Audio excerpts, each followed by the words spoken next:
Is this the biggest tour you guys have been on? Yes. The biggest and the most beautiful tour ever in terms of everyone getting along, everyone being so chill, so nice. It's one of those tours where, you know, there is no bad blood between bands. It's beautiful. So now, you guys basically are a relatively new startup band, but you're all of a sudden getting some serious publicity. Have you noticed things starting to change? What's been really cool to see is that this came out, I think it was the first day of the tour, and I've already seen people in the audience that have been singing along with us from the stage, Yep. which is kind of incredible because to be there to have written the songs and they just came out, what is it, a week and a half ago, and then to see people in the audience with our shirt on and singing the songs has been really cool.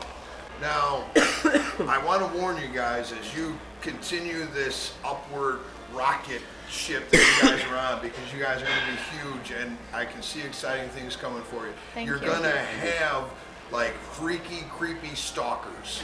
Okay, so watch out for them and just be We aware. already because, do. oh yeah, you're in trouble. Let's just go straight to crowd surfing at the end of your show. What are you thinking? Well, what I'm thinking is that getting to the merch area is always so hectic, so why wouldn't I be just like teleported there? Oh, so it's like a completely practical thing. I It mean, is you're trying to practical get. too, yeah. But it's That's- so much fun. It is so much fun. It's a crowd interaction, you know, like, you know, people don't get to say hello, you know, you end up in the middle of the crowd at the end of the surf, you give high fives, you talk to people, you know, it's a cool thing to involve the crowd into the band's show as well. That is genius.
Where do you get your inspiration for your vocals? Just any feelings I have that I don't want to talk about with anyone, I like to put in paper and just sing out instead of talking to other people about it.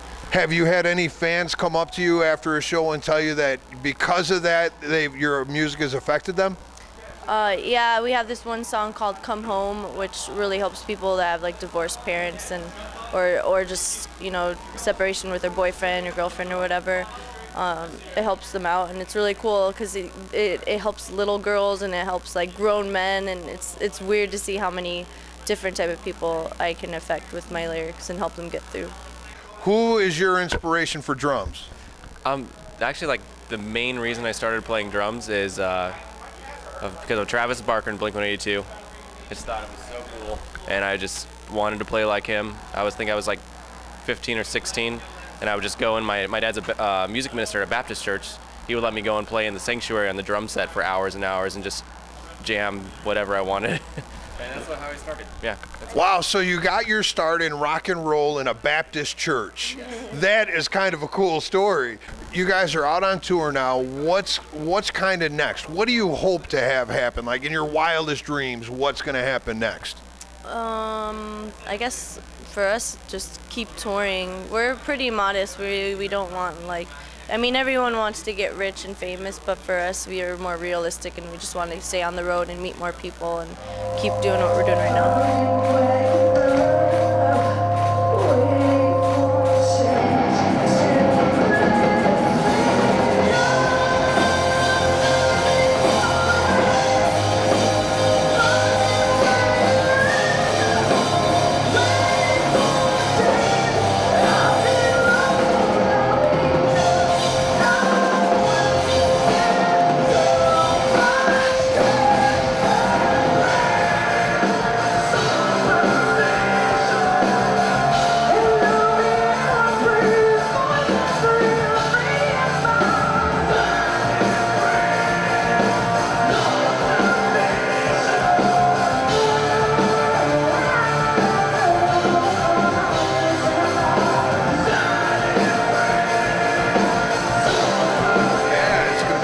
show. You got a really great lineup, and you're out on the Revolver magazine, Hot Chicks In of Hard Rock. Hard Rock tour. Now, I got to point out the obvious, man. You don't qualify.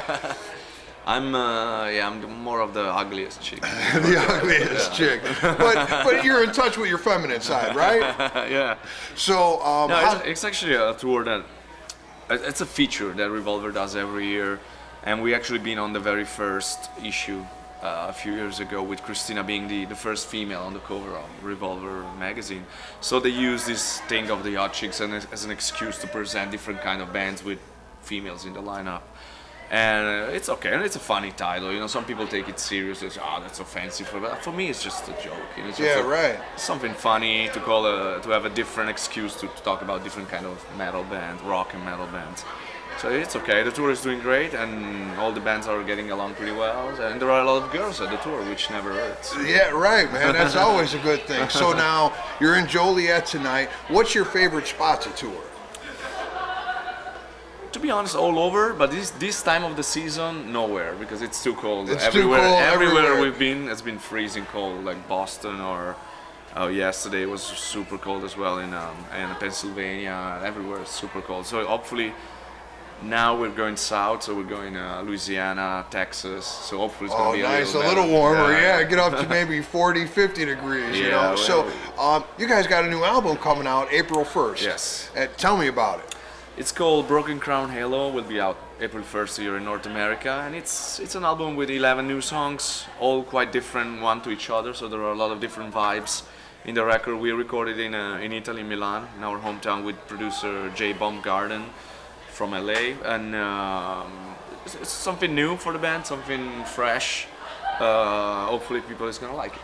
Now, you guys also are going through a little bit of a change. You recently had two members retire. Yeah. I want to talk about that. What does it mean? How do you retire from rock and roll? It's more retiring from the band. From the band. Yeah, because they wanted to change their lifestyle mostly. It's not a problem within the music or the inside the band. You know, it's just a matter of we're still good friends, and the drummer is actually still working for us as a webmaster. But both they decided it was time for them to move on and don't tour anymore, don't do this lifestyle anymore. They just want to change the lifestyle mostly. Yeah. What do you do in your time off when you're like, you've been out on the road for 9 months, you get back, you're in Milan, what do you do with your time? Oh, mostly hang out with the friends, the family, enjoy the normal life. You know, pay the bills. And Pay the bills, yeah, man. No, but mostly going to the movie theater, spending time with my wife, you know, the normal things you do when you're home. What you miss when you're on the road is just the routine. You know, sleeping in your bed, going in your own restroom, use your own shower, you know, the most simple things is what you actually miss when you're on the road.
Really good, man. everyone's been really cool. All the bands are fantastic, and it's good because everyone's been really helping each other out. We sort of took everyone together at the beginning of the tour. We all sort of get in a huddle and get to know each other and introduce ourselves and say, look, there are going to be any points where, you know, stage time goes over or there isn't enough dressing rooms or whatever. We all sort of help each other out and try to share what we can, so everyone's on the same page. It's really good. So you guys can play nice with the other bands. Yeah. And now, we learned from Nickelback and Shinedown early on how to treat other bands as you come up. what kind of advice would you give an up-and-coming musician of this is what you're going to experience, and this is what you should avoid, this is what you should do? What you can expect is it's a tough slog for the first few years trying to get noticed, because everyone's trying to get noticed, and it's not very cost effective. You don't have an income. You're spending your money on amps and demos and all that sort of stuff, and when you're doing it for years on end, after a while, it becomes a lot of work. So the main thing is just really keep at it, and you do it for the right reasons and do it with people that you like. And then the second thing, as you're coming up, probably the best thing is grace under pressure, because everyone remembers an asshole. And practice at the right things. Write the best songs you can, because that's what everyone's doing. Everyone's making songs.